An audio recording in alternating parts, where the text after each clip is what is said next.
So we went shopping the other day and we came across some discount fruit. And you guys are going to have to tell me if it's a good deal or not, but I feel like it's a perfect opportunity for us to play around with making some baby food.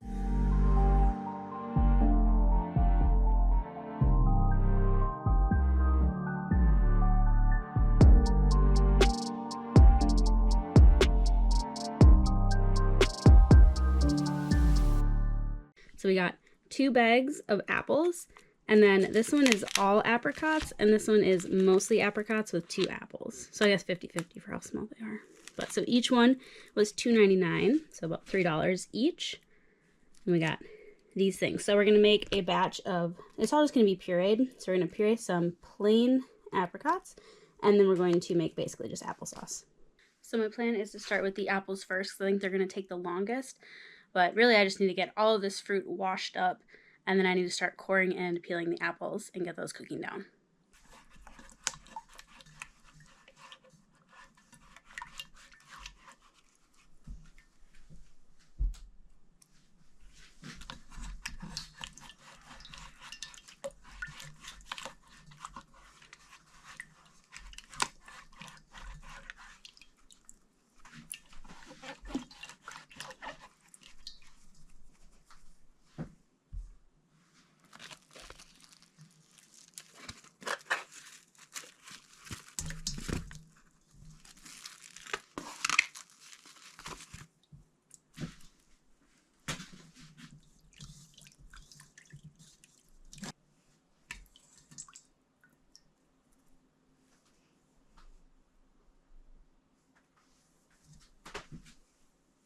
So we got them all washed up. The apples mostly were Gala and Brayburn, with a few Fuji Honey Crisp and some, they call them like Cosmic Crisps. So I'm not sure what those ones are, but these Honey Crisps are huge. So I think I'm gonna set these 2 aside because we got 2 of them, just so that I can eat them because they are my favorite type of apple. So I'm gonna save them for me. Otherwise the rest are gonna get made into applesauce. And then these apricots are definitely super soft, so I think we need to definitely get these done some with them. But we're gonna use my fancy, I don't know, apple core peeler slicer thing. That honestly, Cody and I got that probably like 10 years ago, so we've had it for a long time. It does work really good on very firm apples. I know that when they're a little bit softer or they have some bad spots, it just doesn't work that well. So we'll see how it does with these, but most of them seem pretty good actually. There's just a few that had a couple bad spots, so we'll have to cut around that. But otherwise we are going to get started coring, peeling, slicing, and getting that cooked down.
So this one right here is what happens when it's a softer apple. The core just kind of spins out, and then it doesn't actually spin this.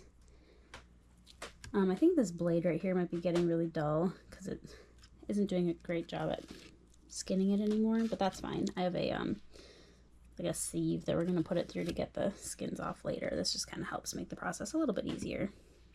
But it's at least super nice getting it all chopped up like that and cored. So we're going to keep on going.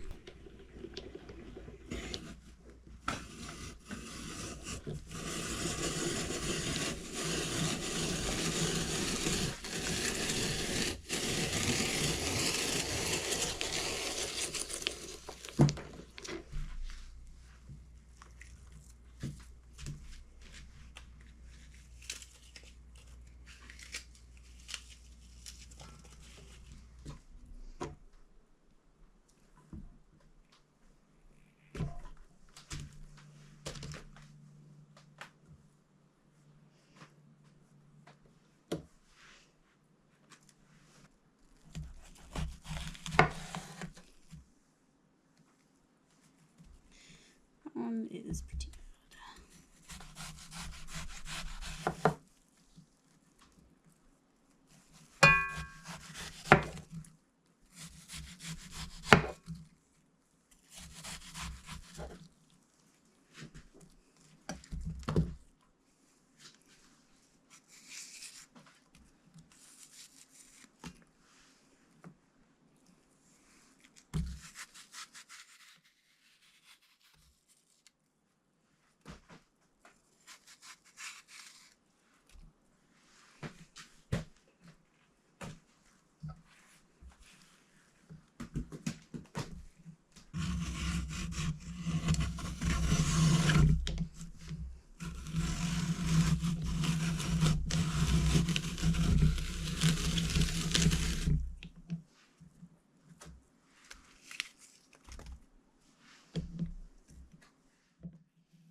All right, Rowan needs me right now, so I'm going to get a little bit of water on this, what I have so far, put the cover on, and let it just start cooking down. And then I'll come back later and get the rest of them. So I've got all of the apples kind of sliced up in here. There is a little bit of water on the bottom, and I did get kind of that first little bit all cooked down. Not completely cooked down, but mostly cooked. So now I'm just going to kind of get it back on the heat, let it keep cooking down, and then I'm going to mix it up to kind of incorporate it all together. I'm guessing it's probably going to need to cook for at least an hour. So while it's doing that, I'm going to get started on the apricots. So the plan with the apricots is I'm going to cut them in half, get the pits out. I'm going to see how easy it is to get the skin off without doing the blanching in hot water, blanching in cold water. And then I have my smaller red Dutch oven, and I'm going to put them in here to kind of cook down and get them ready for canning in there.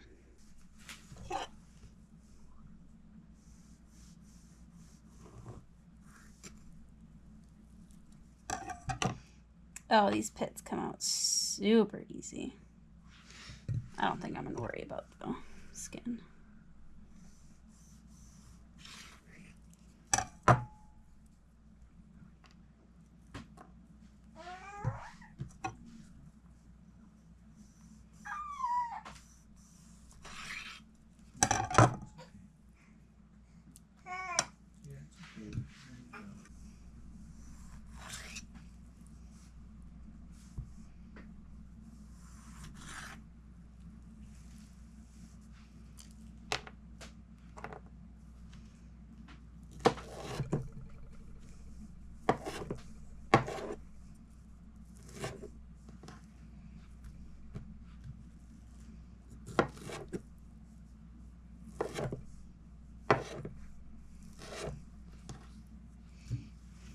Right, my pot of apricots is all done. I'm going to do the same.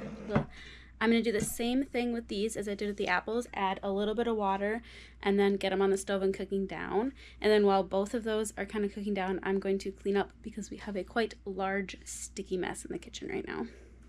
So I have this electric canner. Basically, I can do both pressure canning and water bath canning, and I like it a lot. I used it quite a bit in back in Wisconsin.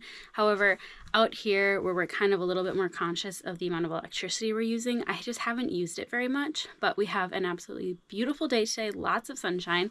So I think this is going to be the perfect opportunity to use this outside, and then that way we're not heating up the house, and then we're utilizing all the sunshine that we're getting. So I'm going to hook this up right here on the deck, and then that way it's all ready to go when the apples and the apricots are done. I think the apricots are going to be ready to go before the apples are, so it's probably just going to be 2 or 3 different batches.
And the apricot should be ready to can up, so I just need to do the same thing with the apples.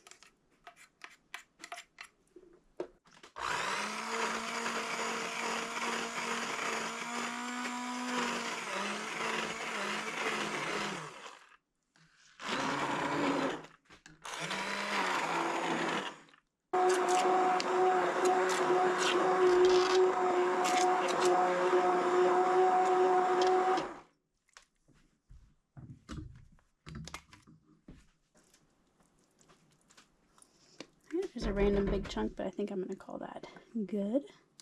Now we're going to get it all jarred up and start our mini batches of water bath canning. I've got 8 jars because that is exactly how many fits in the canner at a time. And we're going to fill them with this apricot puree.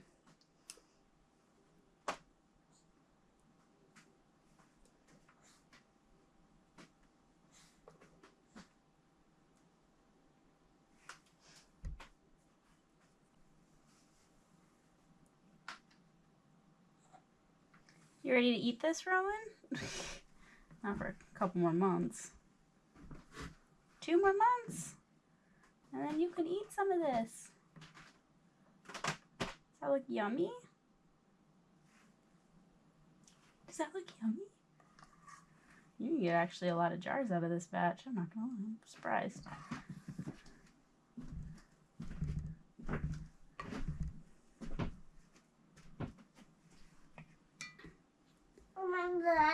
Oh yeah, baby.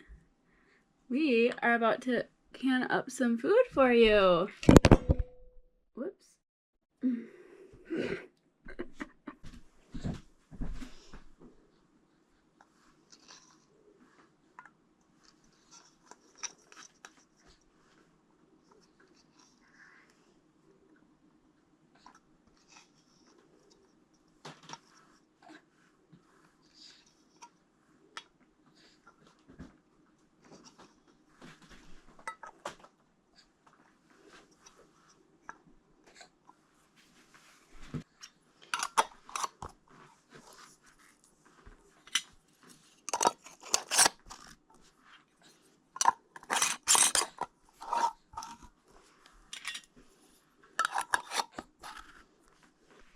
So I finished canning up all of the apricot puree and the applesauce, and we ended up with 9 little jars. I don't even know what size these are, but these little tiny jars of apricot puree. And then we also ended up with 17 of these little jars of plain applesauce, along with 7 of these half-pint jars of applesauce. All in all, I think the experiment of making some of our own baby food turned out pretty well. Now we just have the fun task of figuring out where to put all of this food.